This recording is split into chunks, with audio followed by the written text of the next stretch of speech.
आज भारत सरकार द्वारा राष्ट्रीय शिक्षा नीति की घोषणा की गई, देश भर में लागू किया गया। इससे पहले पूरे देश भर में राष्ट्रीय शिक्षा नीति के ड्राफ्ट पर बहुत ही गहन विचार विमर्श किया गया शिक्षाविदों द्वारा। तदुपरांत इसको लागू किया गया, जिसका मैं बहुत स्वागत करता हूं। इस राष्ट्रीय शिक्षा नीति की खास बात यह है कि यह प्रौद्योगिकी को प्रोत्साहित करेगी। इससे हमारे देश की स्कूली शिक्षा से लेकर विश्वविद्यालय शिक्षा में प्रौद्योगिकी का दखल या टेक्नोलॉजी का स्थान बढ़ जाएगा और हमारी कक्षाएं ई लर्निंग से लेकर अटेंडेंस तक हमारी ऑनलाइन और ई लर्निंग बेस्ड मटेरियल की तरफ हमारी शिक्षा व्यवस्था ज़्यादा बढ़ेगी। साथ ही हमने इस नीति की एक और विशेषता देखी कि जीडीपी का लगभग 6% जो है आज शिक्षा पे खर्च किया जाएगा। ये के लिए शिक्षा व्यवस्था के लिए बहुत अच्छी बात है कि बजट को 6% तक बढ़ाया गया है। साथ ही विश्वविद्यालयीन शिक्षा में रिसर्च को, शोध को प्रोत्साहित किया जाएगा। शोध परक जो शिक्षा है उसको प्रोत्साहित किया जाएगा। इसी के साथ ही नेशनल टेस्टिंग एजेंसी जैसी संस्थाओं को सशक्त किया जाएगा, जिससे देश में विश्वविद्यालयीन परीक्षाओं के साथ साथ अन्य जो प्रतियोगी परीक्षाएं हैं वो ट्रांसपेरेंट तरीके से आयोजित होकर उनके परिणाम भी बहुत सटीक और जल्दी घोषित हो पाएंगे।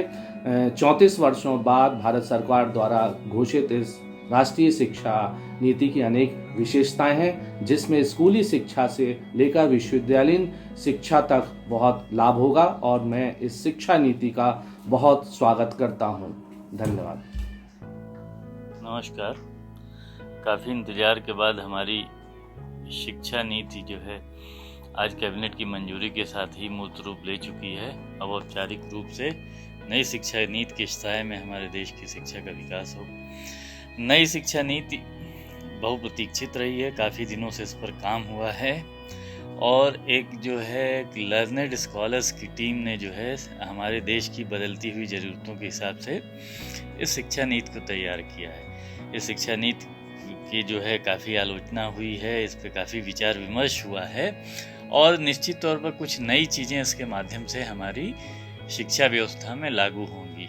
सबसे एक जो बड़ी ज़रूरत है स्किल एजुकेशन की, एक ऐसे एजुकेशन की जिससे जो है जीवन यापन में लोग सक्षम हो सकें और साथ ही साथ तार्किक जो है शक्ति का भी विकास हो सके। तो ये सारी चीज़ें एक बैलेंस रूप में शिक्षा नीति से मिलेंगी।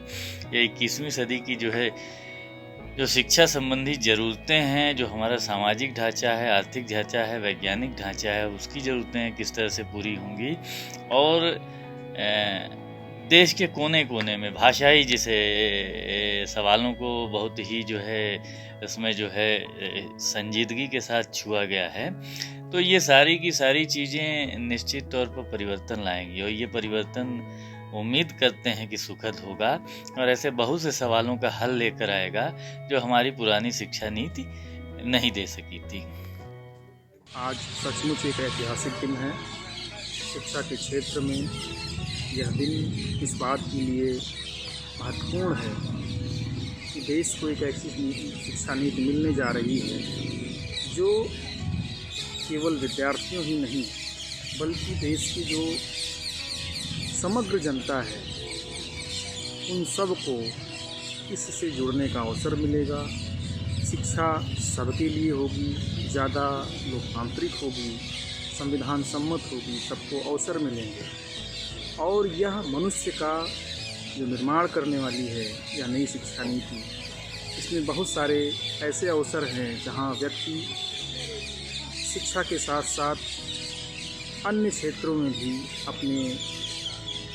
अपने कौशल को, अपने ज्ञान को, अपने परिश्रम को, अपनी लगन को एक रूप दे सकता है, जिसके माध्यम से वह इस समूचे समाज को निर्माण करने में मदद करेगा।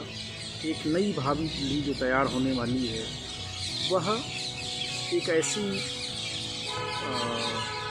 ज्ञान परंपरा से सिंचित होगी, एक ऐसी तकनीक आधारित ज्ञान परंपरा से सिंचित होगी जो केवल भारत ही नहीं समूची दुनिया में एक बेहतर मिसाल कायम कर सकेगी, ऐसी पीढ़ी निर्माण होने जा रही है। तो सचमुच आज एक ऐतिहासिक दिन है और यह शिक्षा नीति समग्रता में सबके लिए एक समान अवसर उपलब्ध करा रहा है। हमारे शिक्षाविदों के लिए भी प्रशासनिक ढांचे में कई परिवर्तन हुए हैं। इसके नियामकों को लेकर कई सारी बॉडीज़ बनी हैं जो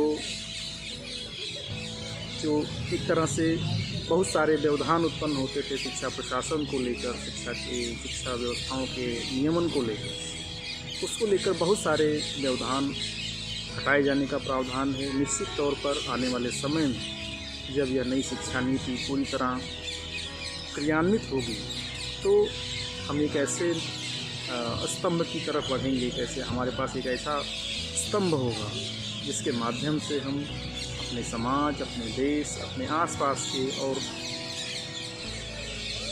युवा पीढ़ी को और साथ ही समूचे विश्व को बेहतर और न्याय सम्मत लोकतांत्रिक नागरिक और लोकतांत्रिक समाज रचने में हम इसके माध्यम से मदद कर सकेंगे।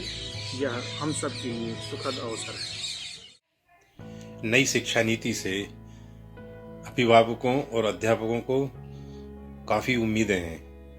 3 से 18 वर्ष की आयु के बच्चों को शिक्षा में विशेष प्रावधान किए गए हैं। आशा है इससे शाला त्यागी बच्चों की संख्या में कमी आएगी और उच्च स्तरीय और विश्वविद्यालय स्तरीय शिक्षा में शोध, अनुसंधान और स्किल को प्राथमिकता दी जाएगी। आशा है इससे बेरोजगारी की समस्या का काफ़ी हद तक समाधान